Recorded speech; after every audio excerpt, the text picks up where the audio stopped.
ایک واقعہ دلی کا سناتے ہیں حضرت. دلی میں پرانی دلی میں ایک مسجد ہے, ابھی بھی ہے وہ مسجد جہاں کا وہ واقعہ ہے. یہ بات ہے مغلیہ دور کے آخری ایام کی. اس وقت دارالعلوم دیوبند نہیں تھا, دلی میں زیادہ مدرسوں کا مرکز تھا, تو وہاں طلبہ پڑھتے تھے. تو ایک طالب علم تھا جو کسی استاد کے پاس پڑھتا تھا اور کسی مسجد میں رہتا تھا, شاید امامت کرتا تھا یا مؤذن تھا.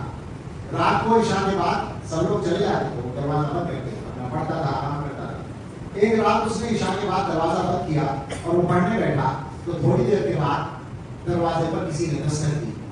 کھولا تو ایک جوان خوبصورت لڑکی, تو جلدی سے وہ اندر آئی اور اس نے اندر سے مسجد کا دروازہ بند کر دیا. یہ گھبرائے اور انہوں نے کہا کہ کیا بات ہے, تم ایسا کیوں کر رہی ہو, تم یہاں کیوں آ رہی ہو, اور یہ دروازہ تم نے کیوں بند کیا ہے؟ اس نے کہا جواب میں ابھی بتاؤ گی تو تمہیں بتاؤ گے. بات یہ ہے کہ میں کوئی غلط لڑکی نہیں ہوں, میں تو یہیں محلے میں ہمارا مکان ہے, میں اپنے رشتے داروں کے یہاں ملنے گئی تھی, وہاں سے میں واپس آ رہی ہوں, لیکن راستے میں تم سن رہے ہو لڑائی کی آواز آ رہی ہے, چوراہے پر لوگ لڑ رہے ہیں اور وہی میرا راستہ ہے, اگر میں وہاں سے گزروں تو مجھ پر بھی حملہ ہو سکتا ہے. تو میں نے تلاش کیا کہ میں کہاں پناہ لوں, تو مجھے مسجد نظر آئی. میں نے سوچا کہ یہی پناہ لینا بہتر ہوگا, اس لیے میں آئی ہوں. اب تو مجھے تھوڑی دیر یہاں گزارنے دو, جب جھگڑا ختم ہو جائے گا میں چلی جاؤں. کہتے ہیں کہ وہ لڑکی بیٹھ گئی اور وہ لڑکا اپنا جو پڑھنے کی جگہ تھی وہاں بیٹھ کر پڑھنے لگا. چراغ کا زمانہ تھا, چراغ جل رہا تھا, وہ پڑھ رہا تھا. اب ایسی صورتحال تھی کہ مسجد میں کوئی نہیں, اکیلا ایک جوان لڑکا, اکیلی ایک جوان لڑکی. تو وہ لڑکی مستقل اسی کی طرف دیکھ رہی تھی.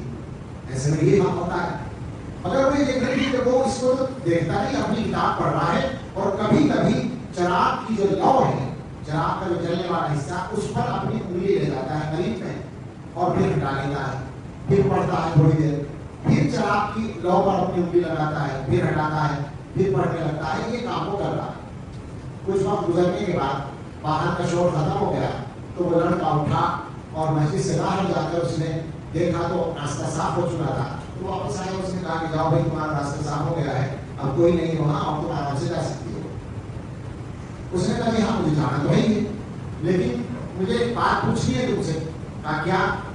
یہ بتاؤ کہ تم پڑھتے پڑھتے چراغ پر اپنی انگلی کیوں لگاتے تھے, چراغ کی لو پر جلاتے تھے اپنے ہاتھ کو. اس نے کوئی تم اس سے کہا مطلب ہے, تم جاؤ, میں جو کچھ کر رہا تھا لیکن یہ تو بتانا پڑے گا ورنہ میں جاؤں گی نہیں.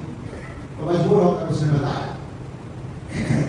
کہ یہاں تم بیٹھی تھی اور میں بھی اکیلا تھا, تو شیطان مجھے بہلا رہا تھا, نفس بھی بہلا رہا تھا. شیطان بار بار یہ حملہ کر رہا تھا کہ بہت اچھا موقع ہے, اس سے فائدہ اٹھانا چاہیے, یہ لڑکی خود آئی ہے, تم نہیں لائے ہو, کوئی سننے والا بھی نہیں, کوئی دیکھنے والا بھی نہیں, مزے کرو.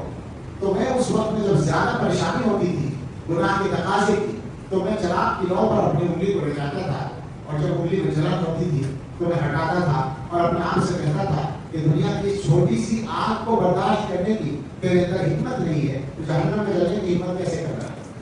تو اس طرح میں اپنے آپ کو روکتا تھا. اس طرح اللہ نے مجھے اور تمہیں گناہ سے محفوظ رکھا. اب تم جاؤ. چنانچہ وہ چلی گئی. اگلے دن اس لڑکی کا باپ, وہ بڑا آدمی تھا, کوئی شاہی خاندان کا رشتے دار تھا. لیکن وہ سچا بات ہے, شاہی خاندان کا, اولیاء خاندان کا رشتے دار تھا اس کا باپ. وہ مسجد میں آیا اور اس نے آ کر لوگوں سے پوچھا کہ یہاں رات کو کون رہتا ہے. لوگوں نے کہا کہ طالب علم بالکل دراز کرانے والا وہ رہتا ہے. تو اس صاحب نے کہا کہ میں چاہتا ہوں کہ میں اس سے اپنی بچی کا نکاح کروں. لوگوں نے کہا کہ آپ تو بہت بڑے آدمی ہیں, آپ کی بچی کے لیے تو رشتے بہت ہوں گے. اس نے کہا ہاں ظاہر ہے رشتے تو ہیں, مگر یہاں رات یہ واقعہ پیش آیا ہے, اور رات سے میری بچی کا یہ کہنا ہے کہ میں نے ایک باغنامہ آدمی دیکھا ہے.